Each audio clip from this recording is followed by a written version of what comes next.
In the quiet wood-paneled study of an old-town Chicago brownstone, the only light came from a wall of 10 high-tech surveillance monitors.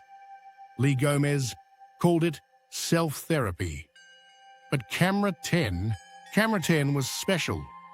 It had the perfect angle on the street, the right reflection off the glass, and tonight it would become his window into a world he thought he'd left behind. Lee's medication had flattened his soul, and therapy had become a redundant script. But the cameras were sharp. They could capture the iridescent flick of a fly's wing or isolate a whisper 3 houses away. Every shadow, every reflection felt alive. They were honest. Sandra thought it was just a hobby. She didn't know the cameras were his last tether to reality. She didn't know they had internal audio feeds, hidden smoke detector lenses, or micro-transmitters he had installed himself. She didn't know Lee Gomez had never really left his old life. 3 nights earlier, Julian Vane swirled a glass of wine nervously. "Lee, I'm a little on edge tonight," he admitted. "Edge? You? That's new," Lee said, casually scanning the room. "What's going on?" Julian laughed, though it didn't reach his eyes.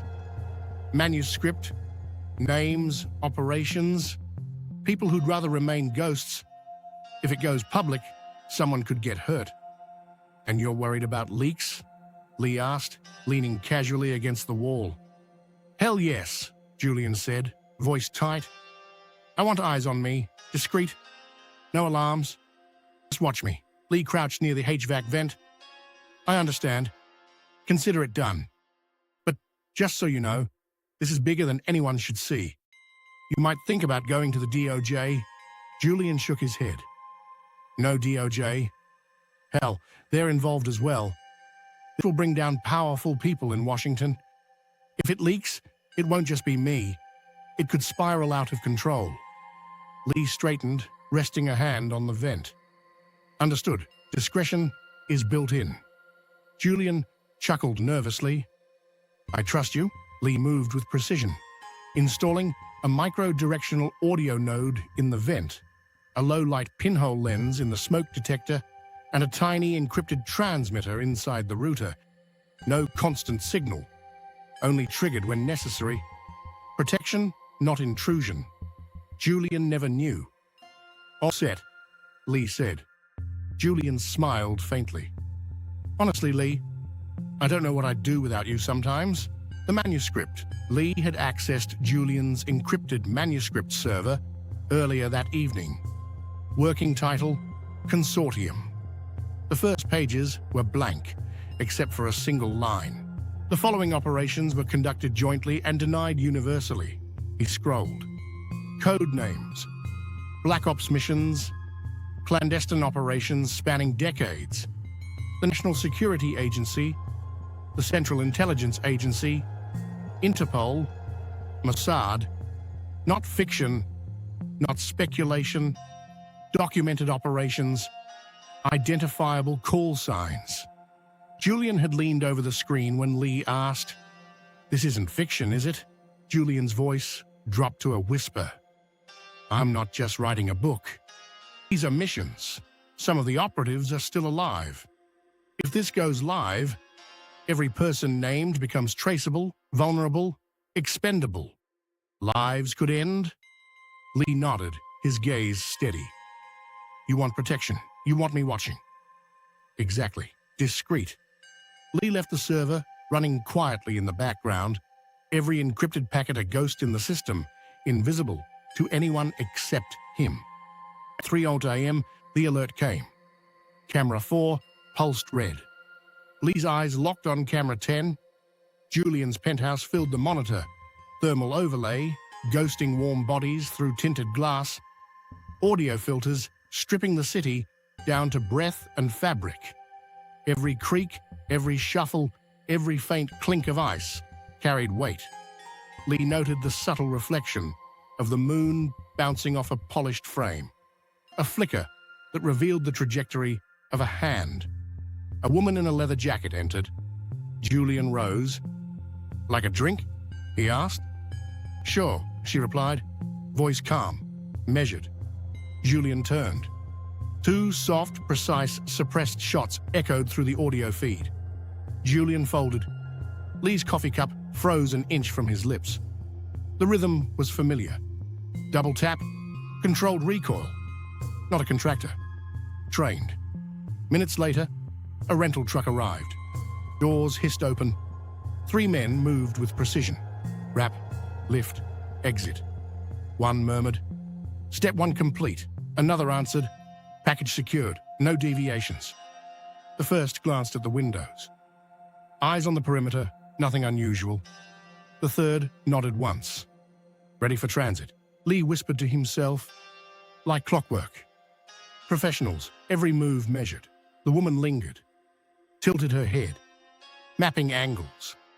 Then she looked straight at camera 10. She smiled. Her voice was low. "To whoever has eyes and sound, I'll be back for you," Lee whispered. "You're not supposed to be alive." He pulled up an old encrypted archive folder. Black file, codename registry. Cleopatra? Presumed KIA 12 years ago. Official reports said dead. Rumors whispered she walked away. He remembered the silence she commanded, the way people instinctively gave her attention. Overlaying the archived photo with the live feed, Lee froze the frame. 92% match. She hadn't left witnesses, unless the witness was part of the message. Lee muted the monitors. Unease set in. Julian wasn't the story. He was bait. If Cleopatra had allowed herself to be seen and heard, the timeline Julian feared no longer mattered. Lee accessed Julian's manuscript server again. He scanned the operations, personnel and call signs. Valkyrie, Mantis, Orion, Cleopatra. His own former designation. Retired. Location undisclosed. Julian wasn't writing history. He was preparing exposure. If published, every surviving operative would become traceable, targetable, expendable. The psychological duel crystallized. Cleopatra had found the internal listening devices. She didn't remove them. She didn't destroy them. She left them intact. A calculated message. She wanted him to hear, to understand, to react. Lee ran diagnostics. At 3:07 a.m., a micro handshake bounced off the router. Someone had probed the outgoing signal. Institutional encryption? Not amateur. Sandra's text buzzed. Leaving the office now, Lee widened the perimeter grid. All cameras live, thermal overlay, vehicle recognition, street-side dome coverage. 2 blocks south, a dark sedan idled, engine warm, rear seat silhouette. He pulled a secure line he hadn't touched in 12 years. Memorized number. Never stored. It rang once. A voice answered. "I was wondering how long it would take you." "She's active," Lee said. Silence. Then you're already exposed." Sandra's key slid into the door downstairs. Camera 2 caught her entering. Half a block away, the sedan's headlights switched on. Cleopatra hadn't revealed herself as intimidation. She revealed herself as acceleration. Julian was step 1. Lee was step 2. Sandra, leverage. The manuscript detonating worldwide. The 48-hour clock Julian left behind. Irrelevant. The clock wasn't coming. It was already running. Lee Gomez wasn't watching anymore. He was on the board. End of episode 1.